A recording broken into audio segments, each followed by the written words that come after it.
Really pleased to welcome Tim to the program today. Tim Betsch is an executive coach and consultant who acquired SynTrak International in 2023.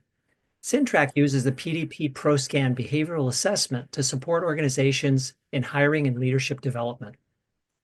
Tim's background spans over 25 years in senior management across companies like Hewlett-Packard, Intrado 911 Services, and Indonesia's largest coffee company. Tim is dedicated to helping teams achieve their goals through collaborative, strengths-based leadership. Well, welcome to the program, Tim. Well, thanks, Michael. Glad to be here. Appreciate it. Yeah, I've been looking forward to this conversation with you. So let's just jump right in. I'm going to ask you the first question that I have on my mind. Sure. My entry into the world of professional coaching was fairly unique in that I started out by buying a business coaching franchise. Now, your path is similar, but not exactly the same. You entered the world of coaching by buying an existing business. What drove you to do that instead of just opening up your own independent coaching practice? Yeah. Well, I know myself and I know that I'm not really a starter. I'm not great at starting up new initiatives. I'm great at taking something that's already created and moving it forward. And so even with a franchise, I did look at franchises and it's great having that system, but you do have the negative side of having to build up that cash flow Mhm. over time. And so I bought a 35-year-old company that had already been working with many customers because it really gave me that stability and that starting point to move forward with a lot of businesses. And I was looking for something specific that would connect between my coaching and the business so that both businesses would feed each other, actually. So I was hoping to say, okay, I'm already doing some coaching. How do I get that to feed the business that I buy and vice versa so that I would have more opportunity? So all those things were important to me to really allow me to move forward quickly. And I'm the sole breadwinner of our home, so making sure that we had some cash flow coming in was very Yeah. important. Right, right. Interesting. So it's been a little bit of time now Yeah, since you made that decision and jumped in and purchased that business. How yeah. do you feel about it looking back? I feel great. I mean, honestly, I'm really thankful. There are a lot of risks buying a new business. You don't really know the previous owner well, and that's turned out really well. It's a an older lady that had sold it and was headed into retirement, and Mm. we've got a great relationship. So that's been great. The customer base has really been very solid. I work both with the military and with small and medium businesses. And so the fact that that's there and I have both options, it's a blessing and a curse, right? So you Mm. have two areas to focus on, but you also have two potential areas to really grow in. And so that's been really good. I've been thankful for that because when one side's a little slower, I can focus on the other side. And as long as that's part of your personality to work with a bunch of different types of people, it works well, and that works well for me. That's something I love. So it's really worked out well, and I'm really grateful after a year and a half in, and looking forward to this coming year. Right, right. I mean, you probably have many, many bright years ahead of you, considering that the business is stable and you have two strong segments to serve. Yes, yeah, I love it. So the services you provide always seem to start with an assessment, the PDP ProScan behavioral assessment. Could Yeah. you tell me what makes that assessment unique amongst the sea of assessments that are out there for coaches to consider and teams and leaders to work with? Yeah, I can. So there were a few things that stood out to me with PDP.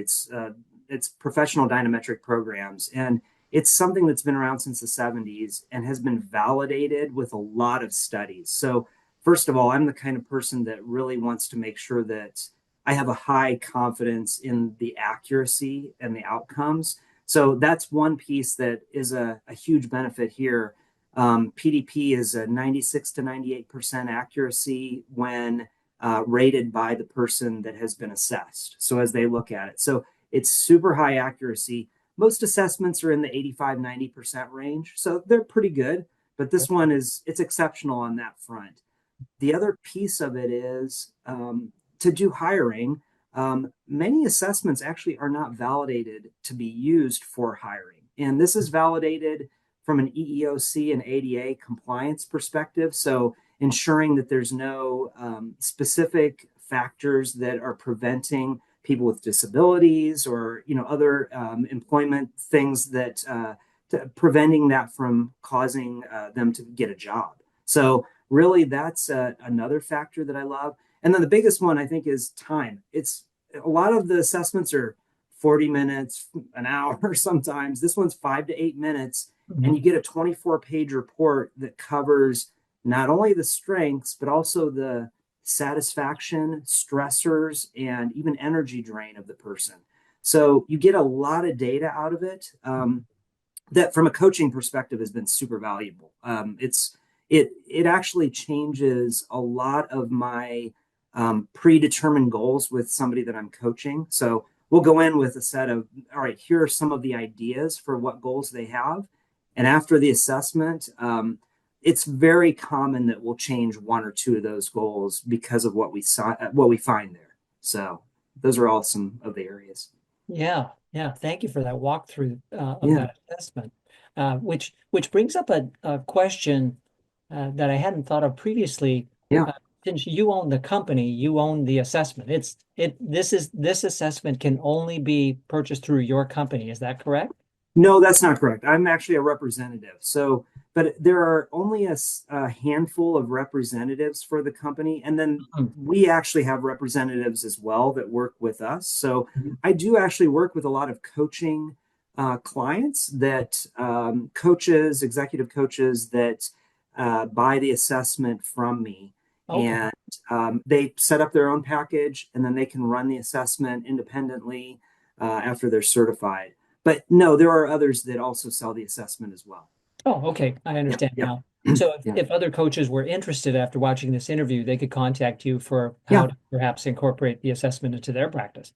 Absolutely. Yeah, yeah. It's that's a common thing that I talk to people about because it's an easy way to also build credibility with your coaching clients. Yeah. The assessment literally does build credibility around the outcomes that you can get. So Mhm. Okay, very good to know. Now, I see that you also often work with CEOs and their teams. yeah, Many coaches just would work with the CEO, for example, but not yeah. necessarily the whole team. There seems to be a lot of merit in that approach of working with the CEO and the team. What have you seen as the advantages of approaching your work in that way?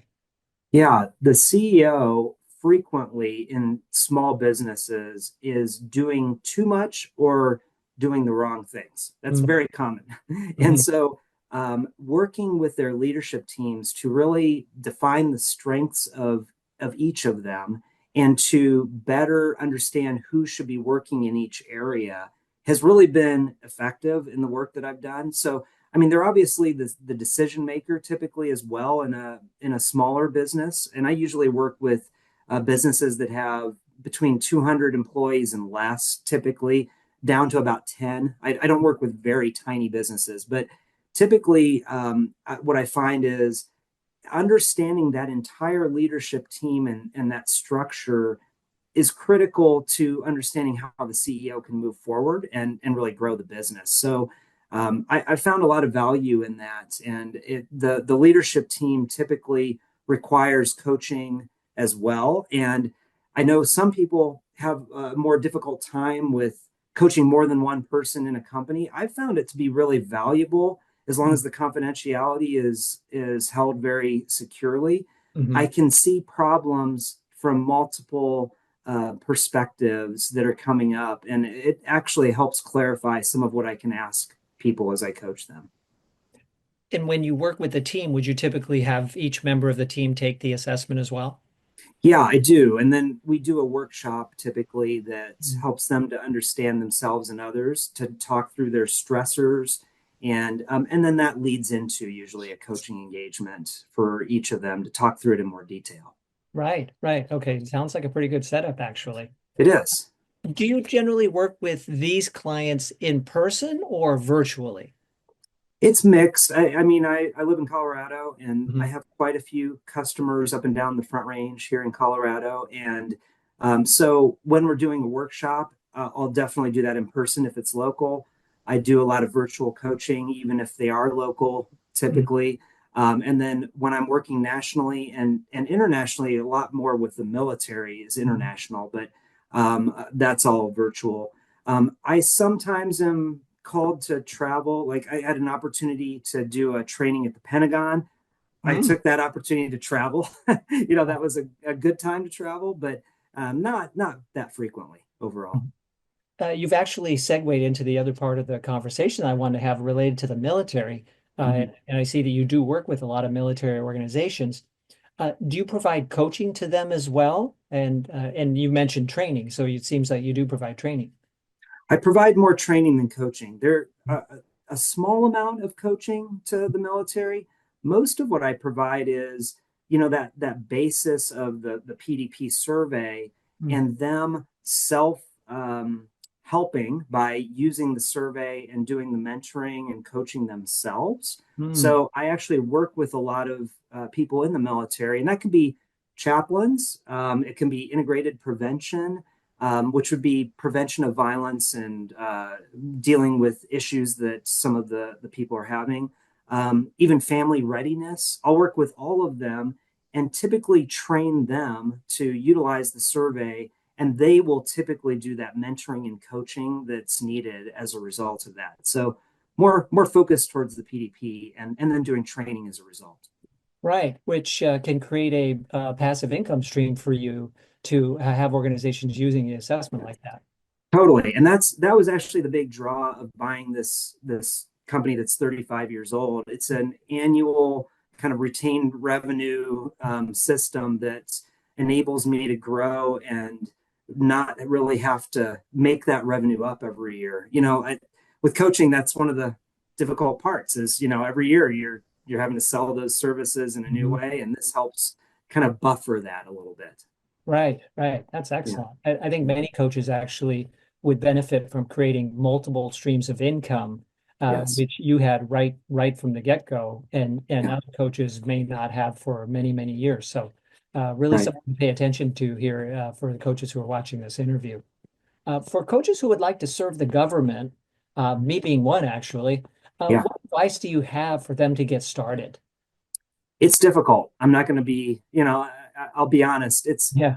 you get into the military or any government kind of contract. Typically, you have to start with an RFP. You have to be respond to a proposal, typically, and win. And once you have, then for my company, the former owner won a proposal, and honestly, there were she was already known to some of the people. So you need to do some relationship building. You Mhm. wouldn't think that, but you really need to do that up front at some level so that you're at least a known entity. Mhm. Um, they go through the proposal process. She won this large proposal. It was a multi-year engagement providing PDP that enabled her to set up government pricing. So it's GSA pricing, Government Services Administration pricing. So you're on a catalog then Mhm. for being sold to the military. Now, the contract got canceled halfway through, and she was surprised, shocked. But because she had established relationships and was on the GSA pricing list, now she could just go ahead and sell to other people in the government directly Mhm. if the price was below $10,000. So Mhm. there's kind of they use a purchasing card in the government, and a lot of times if it's below $10,000 it doesn't need to go to RFP. So a lot of my business is that, actually a lot of it tends to be me establishing new relationships based upon the ones that I have in the military, and then them buying the service, and it's no longer RFP because it's a smaller service. So I don't. It's not easy, honestly. It's Right. complex. Mhm. So yeah. Yeah.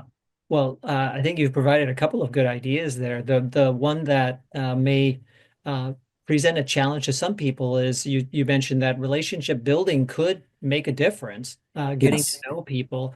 I have found that I am able to get to know certain people in local government or county government, not necessarily the federal government. So perhaps coaches might want to start at the local level. Yeah, absolutely. I know I do that as well with our local government, and that does help. But I do think, it really comes down to focus, and that is it's difficult because you need to end up focusing in specific areas and really working on those relationships over time. Right, right. So going back to the assessment that you provide on Yeah. your website, it looks like people can actually take the assessment for free. Is that Yes. true? It's true. It's true. Yeah. So I have two versions of the assessment. There's one that is kind of a sample version Hmm. that they can take for free. I sometimes provide the full version for free if there's, the potential that it could lead to future business. But yes, I provide it for free, and I'm happy to debrief with someone that takes it, just so that you understand the assessment and understand your profile. So yes, that is true. Yeah, some coaches may have hesitation about giving away the assessment. How do you feel that has worked for you? It's actually worked really well. So I think two things. It opens up new conversations with people. Mm, So I often find after we've reviewed their assessment that they come back and say, I really learned a lot here, and I'm wondering what my next steps might be. And mm, so it does lead sometimes to coaching engagements. It often leads to referrals. I found the vast majority of my business has come from referrals. mm. Um, Even though I may not have had as many relationships, doing a lot of networking then leads to referrals because coaching is a high trust business. Absolutely. And so I think it's done that, and then also it gives you the credibility of you've got a very objective assessment that actually helps to understand this person. So it has helped me with credibility as well as I sell my services. This is actually really good to know, Tim, because I offer a variety of assessments and I don't actually offer any of them for free on my website, Mhm. except for one related to the GenOS Emotional Intelligence Suite. And it really makes me think that perhaps I should do more of that since it's Mhm. been a pretty good lead in for you to generate business. Thank you for sharing that with Oh us. yeah, of course, of course. Yeah. Yeah, so this has actually been really helpful, and what I was hoping that coaches would understand is that there are unique ways to enter into the world of professional coaching. Yeah. You could buy a franchise like I did. You could buy a business like Tim did. You could work as an internal coach. You could work for a larger organization as you're setting up your own practice.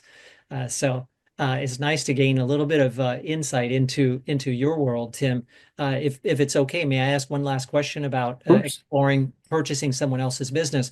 Uh, what advice would you give to a coach who's considering maybe purchasing someone else's business as you have?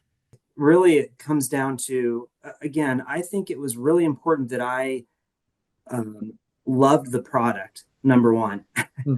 That I know for me that has been a key to really being successful with it. Second, it's like how does it integrate with your coaching business? I mean, Michael, we actually talked about this company before I bought it, the two of us, and Remember, you brought up the concern of the military side that there's is that going to integrate well with the coaching? And it's it is kind of it's almost a side business in its own way, Mhm. but it's been beneficial in its own way as well. But I think it's really about understanding the details of the business, getting into those details, and making sure that it aligns well with you and your values. That's the other piece of this. It's like this is helping others, and really I love coaching because it's about bringing people together and helping people to achieve goals together. So this also aligned with that. And I was looking at another franchise actually that wasn't quite as aligned. It was business Mhm. services, but it wasn't quite as aligned. And I'm really glad I went this way because it is more connected in my overall portfolio of services. Really good advice, Tim. Well, thank Yeah. you very much for spending some time with me today and sharing about your journey into the world of executive coaching and business ownership. I really appreciate it. Yeah, thank you, Michael. I appreciate you as well.